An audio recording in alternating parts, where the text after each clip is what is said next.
A prize-winning photojournalist covering the takeover in Afghanistan was abandoned by retreating Afghan army commandos and killed by the Taliban.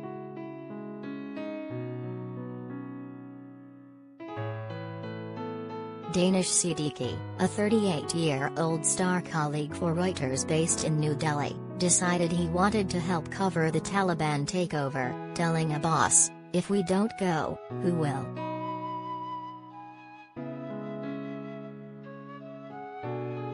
But on July 16, Siddiqui and two Afghan commandos were killed in a Taliban attack while on a mission, a failed attempt to retake the key border town of Spin Boldak.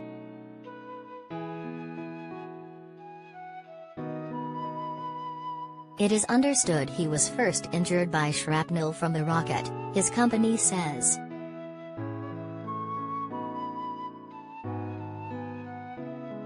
Afghan security officials and Indian government officials have told Reuters that, based on photos, intelligence and an examination of Siddiqui's body, his body was mutilated while in Taliban custody after his death. The Taliban denies this.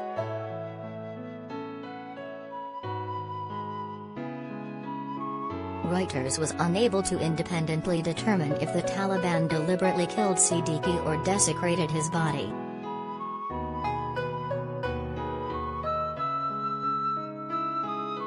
But Siddiqui's family said it believes that he was brutally murdered and his body mutilated.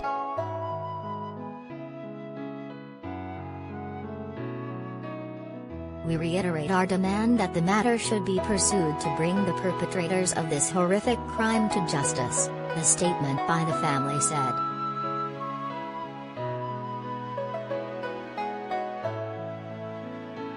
In a statement, Siddiqui's family said, "Danish was not only an outstanding professional but also a wonderful human being who captured the truth through his lens."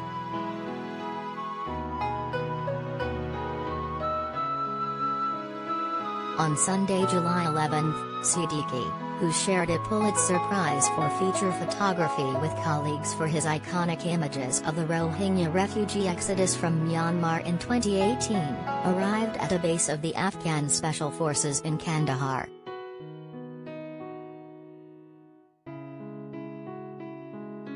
He embedded with a unit of several hundred elite commandos tasked with flushing out Taliban fighters who in the previous few weeks had been steadily capturing territory.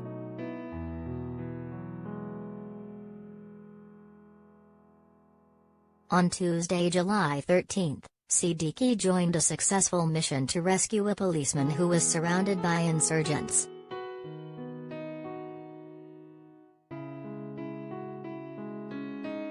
His convoy was returning when it came under fire from rocket-propelled grenades.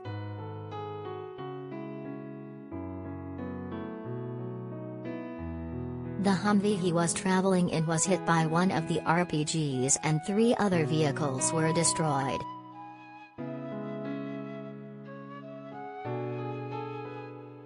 Siddiqui captured on video the flash and jolt as a grenade struck the side of his vehicle and the commandos up front drove through the barrage.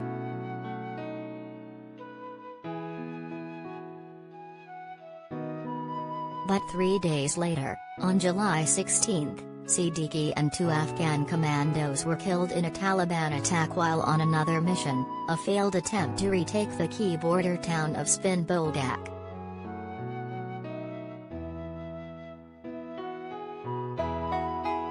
Family and colleagues were devastated to learn of Siddiqui's death when grim images of his body began circulating on social media.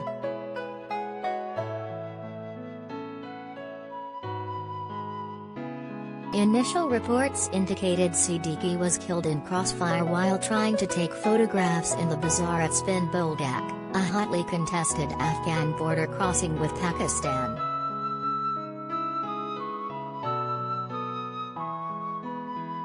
But an examination of Siddiqui's communications with Reuters and accounts from an Afghan Special Forces commander show that Siddiqui was first injured by shrapnel from the rocket, his company says.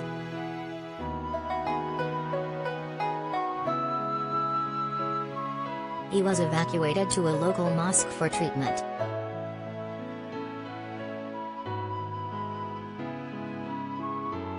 According to the top Afghan officer, he was killed after being abandoned with 2 soldiers in the confusion of the retreat.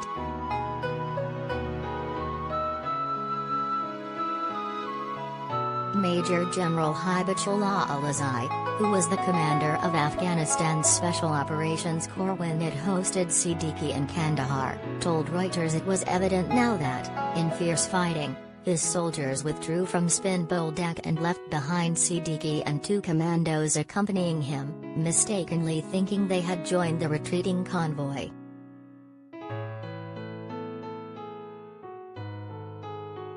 His account was corroborated by 4 soldiers who say they witnessed the attack.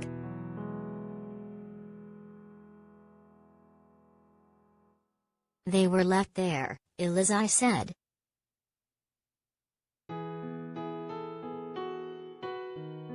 Other circumstances surrounding Siddiqui's death are still not clear.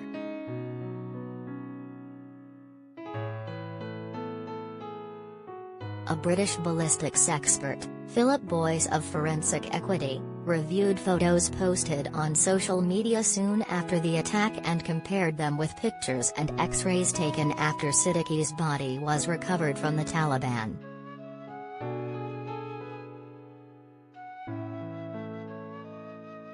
Boyce concluded it was evident that he was shot multiple further times after he was killed.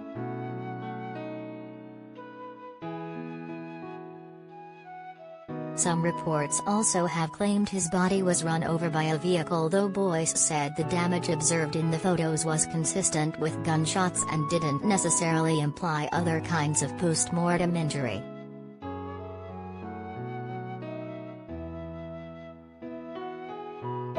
Reuters say the death of the distinguished colleague and father of 2 young children has caused anguish within the company.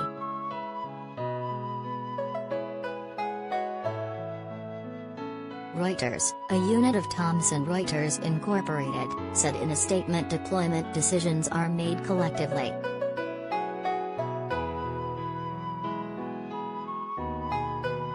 Editor-in-Chief Alessandra Gallini, in a written statement, said she agreed to Siddiqui's embed with Afghan Special Forces.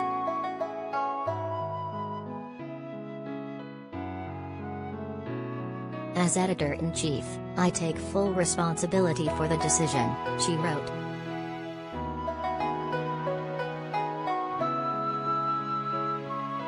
Reuters said the events surrounding Siddiqui's death are the subject of internal and external reviews and the company is working hard to verify the facts.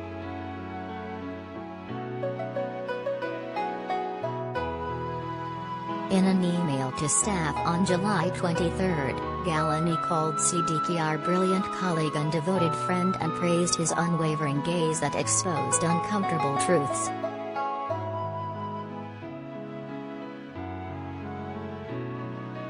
She continued, I also know many of you want answers. We do too.